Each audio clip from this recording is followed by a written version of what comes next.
கர்த்தருக்கு சோத்திரம்.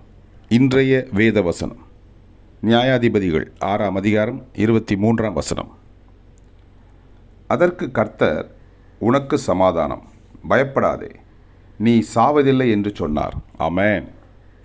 நியாயாதிபதிகள் 6ஆம் அதிகாரம் 23ஆம் வசனம்.